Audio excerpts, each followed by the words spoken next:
My name is Steve Sato. I'm the president of stopsmartmeters.ca, which is a non-profit society.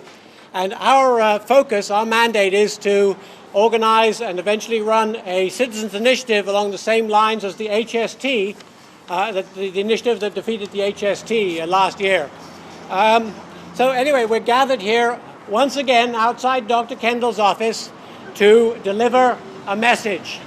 And the message is that on behalf of all of us, all of the people of BC, we expect the Provincial Health Officer to put our health and safety up above and beyond the commercial and corporate interests of BC Hydro and a government that is intent on privatizing our public utility.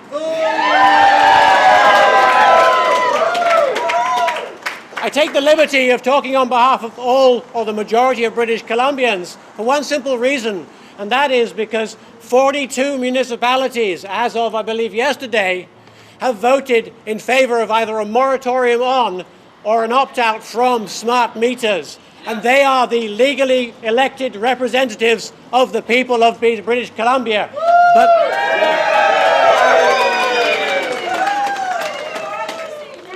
So, as many of you will know, in January of this year, we delivered 2 documents to Dr. Kendall. The first was a document by the County of Santa Cruz down in California, and the second was a memorandum by the American Academy of Environmental Medicine, both of which called in very strong terms for a halt to the smart meter program on the grounds of health and safety. At that point, Dr. Kendall decided to ignore the evidence and continue to support BC Hydro's program. And it brings to mind the saying, "He who pays the piper calls the tune." But is Dr. Kendall supposed to be working for us or for BC Hydro? Actually, you know what? I do kind of sympathize with Dr. Kendall. He's between a rock and a hard place here. He's being told by the government to do this. But he should be listening to us. He should be adopting the precautionary principle. You know, but he's following his paymasters on this.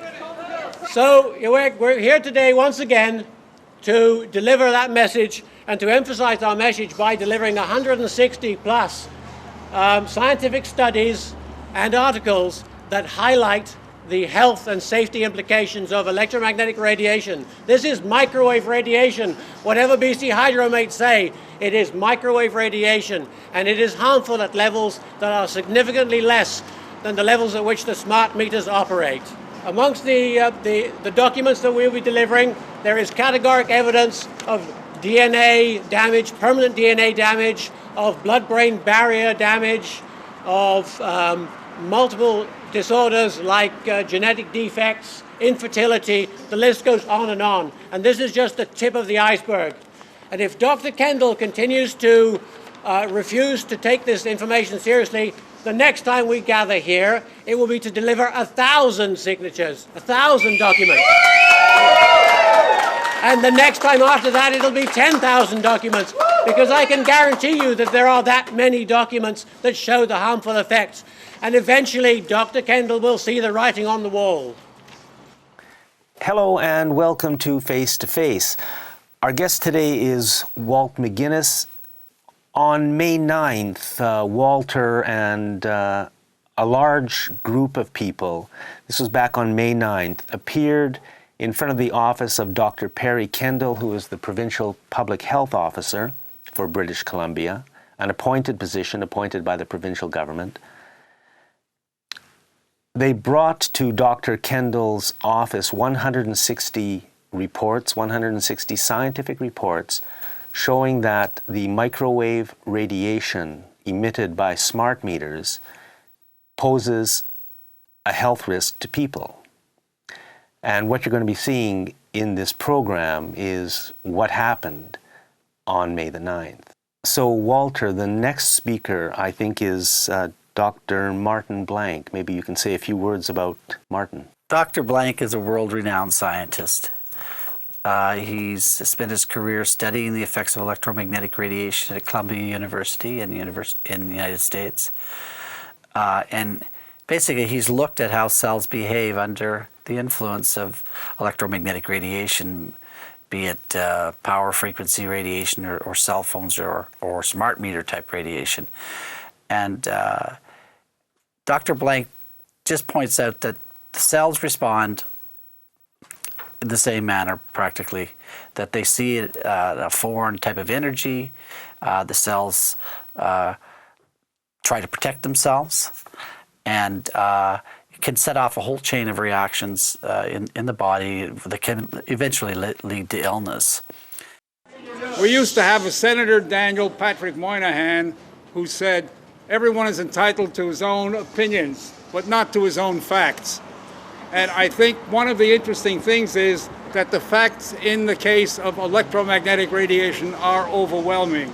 I've been studying the biological effects for over 30 years and have found, among other findings, that these evoke a protective response in cells. If you understood the language of cells, it's unequivocal. When electromagnetic radiation comes in contact with cells, even at very low levels, the cells start to make special protective proteins. This is known as the cellular stress response, and these are known as stress proteins. And that's unequivocal evidence that the cells themselves know that something outside is harmful, because it happens with a variety of toxic and noxious materials. It happens when the temperature goes up, it happens when there's an acidic environment, it happens when there are toxic metals around. This is a response from the cells themselves. And there's no question, it's been found that this kind of radiation evokes the same response in cells, in all cells that have been studied. Let me say that when the evidence is equivocal, there really is no place for opinions and ideas. I think one must protect the cells in the body, because in the long run, the cells will turn to pathology. These effects don't occur immediately, and usually it takes years. And if one is talking about cancers which have been induced with cell phone radiation, which is also electromagnetic radiation of the same frequency, or about the same frequencies, then you see that this takes a long time for the disease to develop, and when you're using it, you don't realize it. It may be a good idea to read a book by a man called Kane, who was a chief engineer for Motorola, and he wrote about his experience in developing brain cancer while testing these instruments. It's a very interesting book. That was the last thing he did. He died shortly after of a brain tumor. The point is, it's been shown time and again that these things are harmful. The cells show that the things are that this electromagnetic radiation is harmful. There's no question that a responsible public health official should invoke the precautionary principle, and certainly in the case of smart meters, should stop the installation of such devices. So we had gone to we've been writing Dr. Kendall and appealing to him for the last year or so to take a hard look at this type of evidence, and he's always claimed that there's no credible evidence. So we thought, okay, we had brought some to him a few months ago, and he's ignored that. Now we've brought 160 studies, and we'll see some clips of those studies that all show the harm, that this stuff is harmful to people. And the purpose of it was to, publicly show the evidence that the people can see that this isn't something that's just some vague type of debate that's going on, that there is hard evidence of harm, and very, very intelligent and honest scientists are stepping forward what Dr. Martin Blank has done here. And has done his duty as a citizen to warn us to be careful. Of course, we are just trying to bring this to the public, and that's why we've done this. We lined up on the street. We had about 100 people there, and we had 160 studies. And one by one, we walked into the receptionist and passed him our research.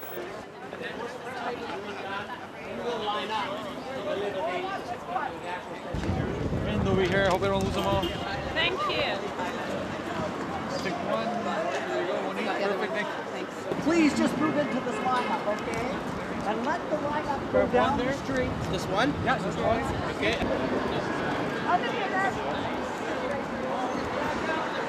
Back up some more.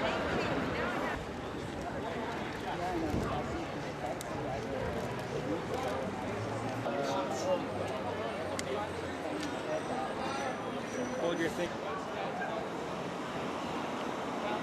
Two hands full too. Nice. I thought I was going to need my brain today, and then I...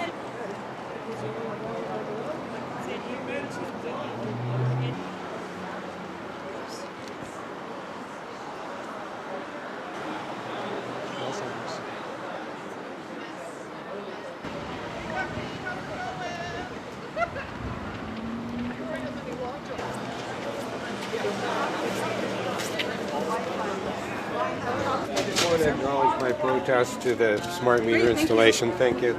This is for Mr. Kendall. Okay, thank you. Thank you. We give this to Mr. ma'am. Kendall. I shall. Ask him, tell him I'd like a response, please. My number's on the bottom. Thank you. I'm counting on somebody listening. Okay, thank you. Hi, ma'am. Great, thank you. If you have children and grandchildren, think about their health and their well-being, okay? I know you're just a worker. That's okay. Thank you. Give me your papers. Thank you very much. Thanks, guys. Two more studies of at least 2,000 known that totally contradict Health Canada Safety Code 6. It's time for our government to stand up and be accountable. I have two studies on behalf of myself and a member of my family, and I just want to say that there is evidence to suppose that there is a direct link between cell phone towers and tumours that are carcinogenic, because there's a huge hospital in the south of England that has just been built and they deal only with this. I've come from Salt Spring Island. I have multiple chemical sensitivities for 20 years. I am at extremely high risk to develop EHS. I have 6 reports here on behalf of the members of my family and my grandchildren. Okay, so I'm here because 160 studies, research studies showing that electromagnetic radiation is dangerous to our health, and I don't see why Dr. Kendall refuses to look at these research studies. Thank you, ma'am. Run a group called Parents for Choice in Technology. We don't have a choice right now, so I'm here for my kids and everybody else's.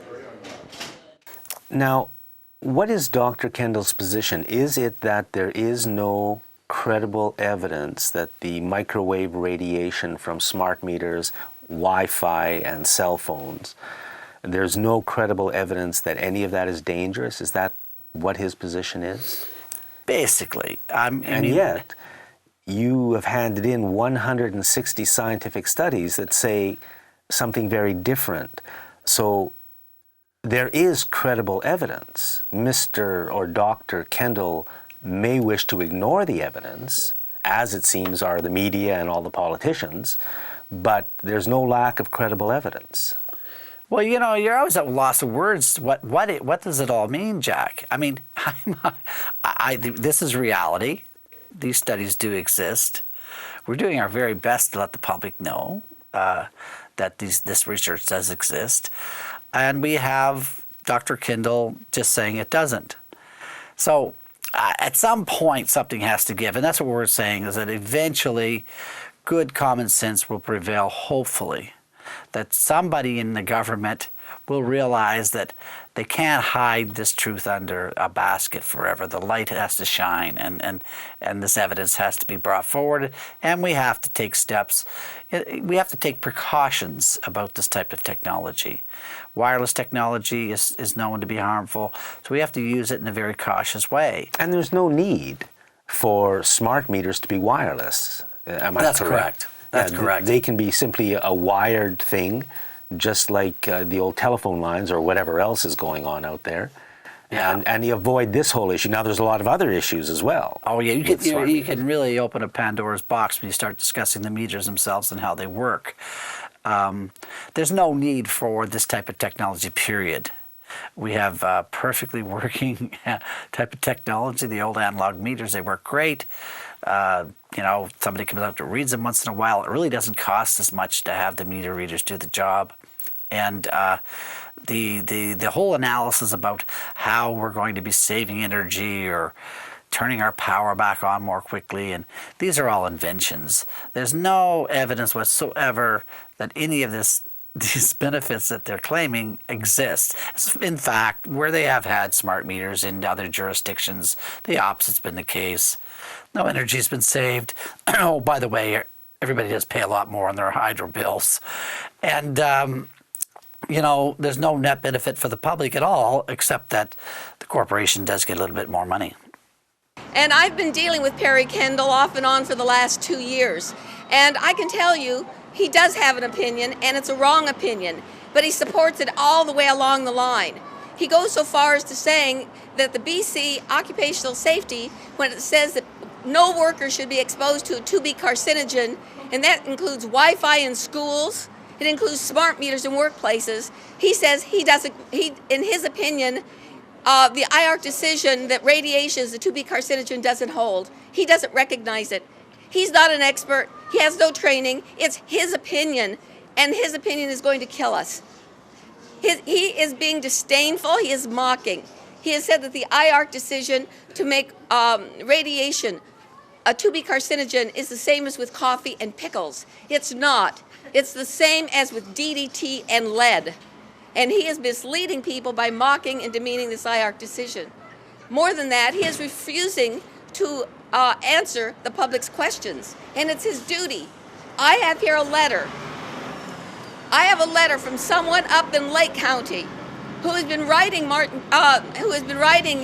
Perry Kendall this letter since January 26th, asking simple questions like, will you admit that electromagnetic radiation has an effect on the body? He won't answer.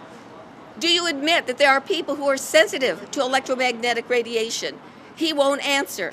There are 5 pages of questions here, and this gentleman from Lake County has asked it time and time again since January 26th. And Perry Kendall shows such disdain for us that he won't answer. I think he has a lot to answer for, and I hope we make him answer today, and we keep on making him answer. Thank you. Sharon Noble talks about a letter that's been sent by a BC resident to Dr. Kendall. Maybe you'd like to say something about that. Well, I haven't seen the letter, but there's been lots of letters like that, and this one sounds particularly good. Basically what the citizen is trying to do, again, is just try to pry Dr. Kendall back into reality. One has to really wonder about what is this all about. Everything that your group is doing is in support of the ultimate goal, which is to try to make a citizens' initiative happen similar to what was done with the HST. What is happening with that? Well, we're building our more and more support all the time. We have people registering on our website, and we are preparing to run our petition campaign.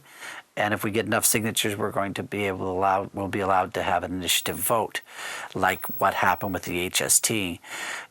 Recently, we know with the events around the NDP and John Horgan and Adrian Dix have more or less admitted now what they planned to do all along, and now there's no options at all for us. We're in a very we're in a tough spot here because we don't have any representation in the legislature. The opposition parties are not stepping up and defending us. The NDP are going to try to figure out some way to spend the next year trying to suppress all this. I mean, they made a terrible decision, and there's a lot of NDPers that are very, very upset about that. What is the decision?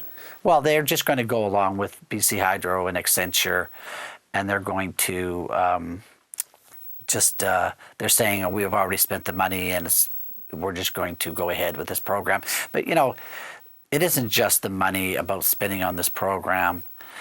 All the other issues around health and the security of the information and privacy. We know now that the systems are so hackable, very, very hackable, very, very vulnerable. Yesterday it was in the news that there's a large Chinese corporation that's partnering up with TELUS and Bell to provide cellular service in Canada. Well, TELUS is one of the main support networks for the smart meter program. So we have this large Chinese corporation very likely involved in our own smart meter program in British Columbia. We don't know for sure. We'd have to probably spend weeks, if not months, trying to pry that information out of them. But it's just not, the data is not secure. And other people can have access to that. We have no control over that.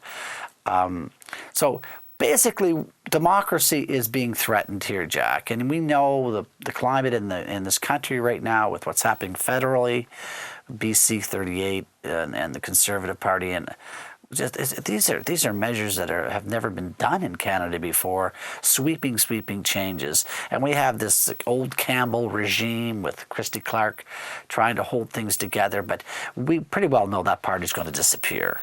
So, and the next party is not going to be any better. Well, that's the plan. See, and sometimes these plans do fall apart, you know. So it seems to be quite well orchestrated that the power shift is over to the NDP and to Adrian Dix and Horgan and company. And it seems that everyone is going to hold their nose. It's sort of like the Obama situation in the United States. You know, everybody had great hope for Obama. I didn't have that many, but I knew one thing. He wasn't George Bush Jr.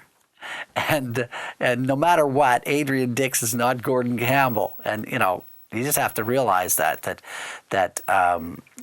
regime was just absolutely one of the worst things that ever happened to this province. And so Adrian Dix probably, you know, in the long run of it, probably isn't as anti-democratic as Campbell.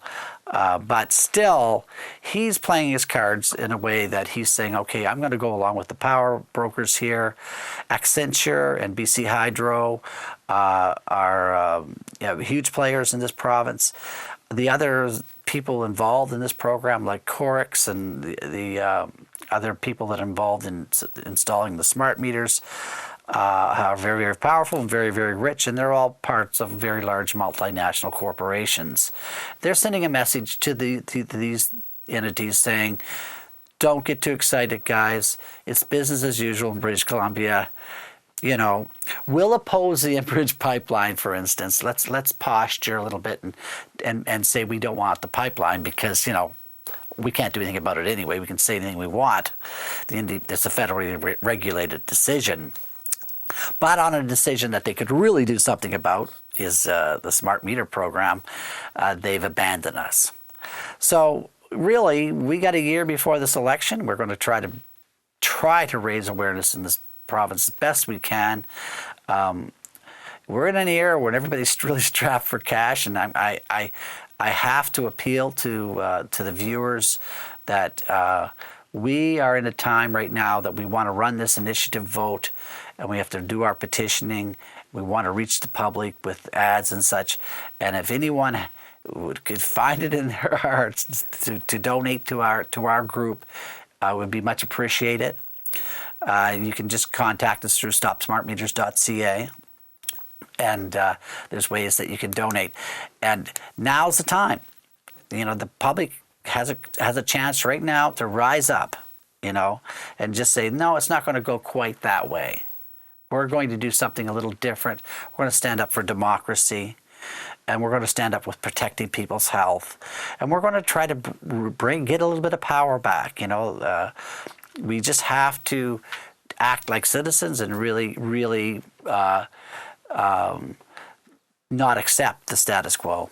Walter, maybe I'd like to say to people that, you know, if you're not donating to stopsmartmeters.ca, believe me, you're going to pay a lot more the other way, because maybe you can just to finish this off, say a few words about something like what's it called, time of use billing, something like that, and just let people know what's coming down the pipeline. Well, the way it goes is that BC Hydro claims that time of use billing is not in their plans at this moment.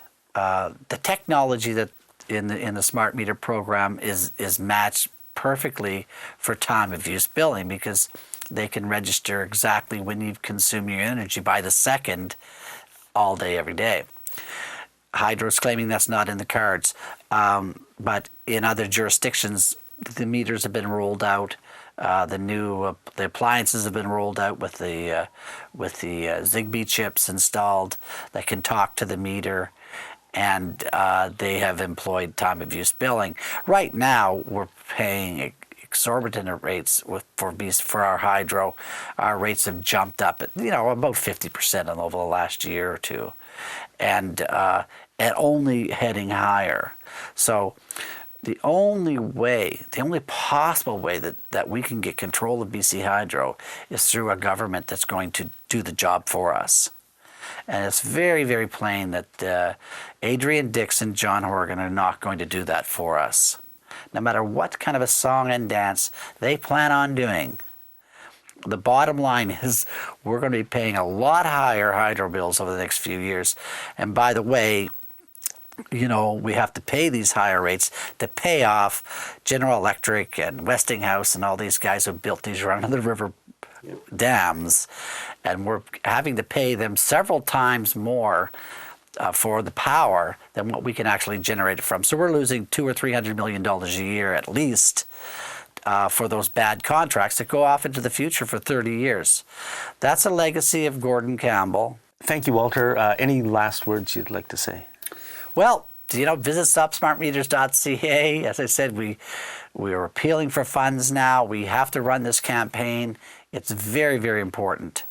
And right now, if we're able to generate enough money, we're going to start running ads, and we're going to bring this message to the public. So get engaged, come out and support us, and as things evolve over the next several months, support a political party that's going to do something for you, and not just the old status quo parties.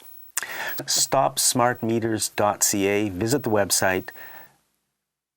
It's a place where you can do some work with and for democracy, because that, I think, is what is at stake here at bottom. It is the last vestiges of our democracy being taken from us when our politicians start acting so directly and so obviously against our interests and for corporate interests that have nothing to do with the people of this province. That's what this fight is all about. Thank you for watching Face to Face.